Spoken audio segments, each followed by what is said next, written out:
ലഹരിയുടെ കണ്ണികൾ മുറുക്കുമ്പോൾ അത് പൊട്ടിക്കാൻ പോലീസ്.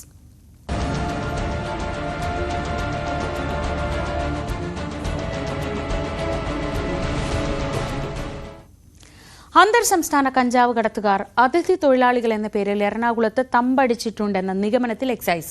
ഇവരാണ് ജില്ലയിലേക്കുള്ള കഞ്ചാവ് കടത്തിനെ നിയന്ത്രിക്കുന്നത്. അടുത്തിടെ പിടിയിലായ ഭൂരിഭാഗം കേസുകളിലും പ്രതികളായത് ഇതര സംസ്ഥാനക്കാരാണ്. ആലുവ, പെരുമ്പാവൂർ മേഖലകൾ കഴിഞ്ഞ കുറെ നാളുകളായി ലഹരി മാഫിയയുടെ താവളമാണ്. ആര് വരുന്നു പോകുന്നു എന്ന കൃത്യമായ ഒരു കണക്ക് പോലീസിനോ മറ്റ് ഏജൻസികൾക്കോ ഇല്ല.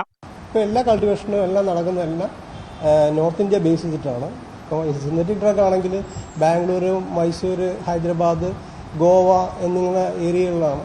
ഓക്കെ, ഇതെല്ലാം കേരളത്തിലേക്ക് എത്തുന്നുണ്ടെന്നുള്ളത് അത് വാസ്തവമാണ്. അതുകൊണ്ട് കേസുകൾ കൂടുന്നതിൻ്റെ കാരണം എന്ന് വെച്ചാൽ എക്സൈസും പോലീസും വളരെ ശക്തമായിട്ട് നിലപാടെടുക്കുന്നുണ്ടാണ്.